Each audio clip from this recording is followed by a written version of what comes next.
ঘটক বলেছিল আমার বড় বোনকে দেখতে ছেলে, ছেলের বাবা আর ছেলের মা আসবে। আমরা সেই হিসেবেই আয়োজন করেছিলাম। পরে দেখি ছেলের 14 গোষ্ঠী নিয়ে হাজির। লোক আসার কথা 3 জন, সেখানে দেখি 15 জন। আর বাচ্চারা তো সঙ্গে আছেই। তখন আমার বাবা আমাকে 12,000 টাকা হাতে দিয়ে বলল, জলদি বাজারে যা, গরুর মাংস, মুরগির মাংস আর যা যা লাগে নিয়ে আয়। আমি জলদি করে আমার এক বন্ধুকে সঙ্গে করে নিয়ে বাজারে গেলাম।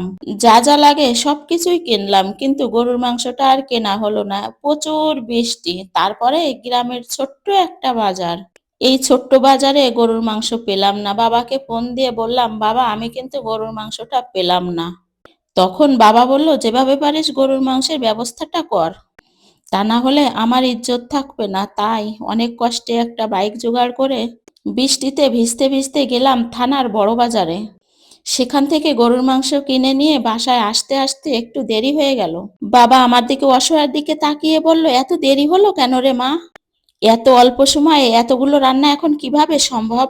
বাবাকে বললাম, আপনি এত চিন্তা করেন না, সব ব্যবস্থা হয়ে যাবে। আপনি ওনাদের সঙ্গে বসে কথা বলুন, আমি মায়ের সঙ্গে রান্নাঘরে আসি।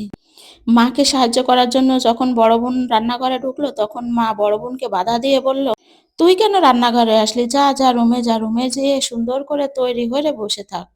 বড় আপু বলল, মা তুমি এত কিছু একা হাতে সামাল দিতে পারবে না, আমি একটু তোমাকে হেল্প করি। আমি পারবো একা সামাল দিতে, তুই যে রেডি হ মা। ওরা কখন না কখন আবার মেয়ে দেখতে চাই কে জানে। আমি রান্নার অতটা জানি না, তবে এটা ওটা কেটে দিয়ে যতটুক মাকে পারি সম্ভব সহযোগিতা করলাম।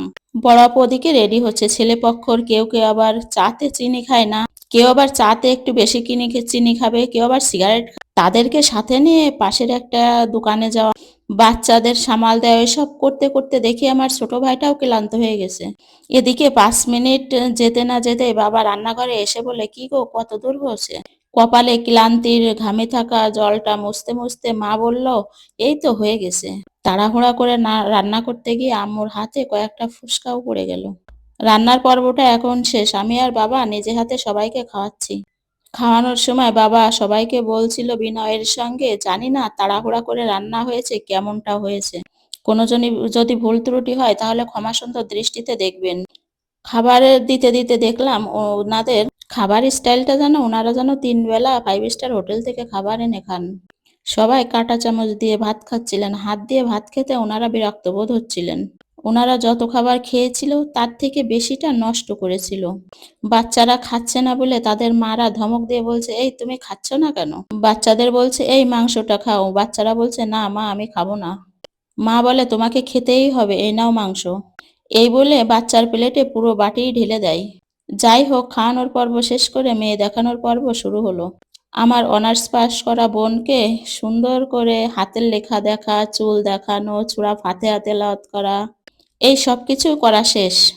এই সব কিছু করার পর পাত্রের মা আমাকে ডেকে বলল, আসলে মেয়ে আমাদের পছন্দ হয়নি। ছেলের জন্য আমরা একটা সুন্দরী মেয়ে খুঁজছিলাম। ওদিকে পাত্রের বড় বোন আবার বলে উঠল, মেয়ে দেখছি কিছুটা খাটো, তাছাড়া মেয়ের বয়সটাও একটু বেশি। এমন মেয়ে কখনোই আমার ভাইয়ের সঙ্গে মিলবে না। কথাগুলো শুনে আমার বড় বোন মাথা নিচু করে নীরবে চোখের পানি ফেলছিল। কেন যেন আমার এগুলো দেখে আমার সহ্য হলো না। তখন আমি বলে উঠলাম, কেন আপনারা জানতেন না আমার শ্যামলা? আমি তো ঘটককে আমার বোনের ছবিটা পাঠিয়ে দিয়েছিলাম। ছবিটা তো এডিট করা ছিল না। তাছাড়া আপনারা কি জানতেন না আমার বোনের উচ্চতা 5 ফিট 2 ইঞ্চি? আমার বোন অনার্স পাশ করেছে। আমি তো ঘটককে সবকিছু আগে থেকেই বলে দিছিলাম। পাত্রের দুলাভাই তখন আমতা আমতা করে বলল, হ্যাঁ সবই জানতাম, তারপরেও এসেছিলাম সামনাসামনি মেয়েকে একবার দেখতে। দাঁতের সাথে দাঁত চেপে রেখে নিজেকে কন্ট্রোল করে আমি বললাম, সামনাসামনি দেখলে কি হতো? আমার বোন তো আর শ্যামলা থেকে ফর্সা হয়ে যেত না, তার উচ্চতাও তো বেড়ে যেত না, তার বয়সও তো কমে যেত না। তাহলে শুধু শুধু এত কষ্ট করে আপনারা আসতে গেলেন কেন?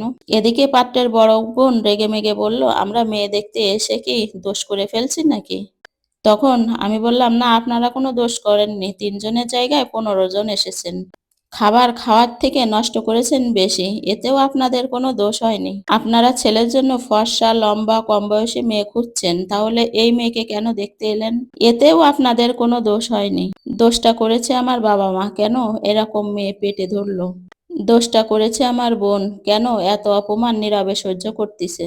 দোষটা করেছি আমি, এখনো কেন পায়ের জুতাগুলো খুলে হাতে তুলে নেয়নি? এই সমাজে মেয়ের বাবাদের সবকিছু সহ্য করে নিতেই হয়, কারণ মেয়ে জন্ম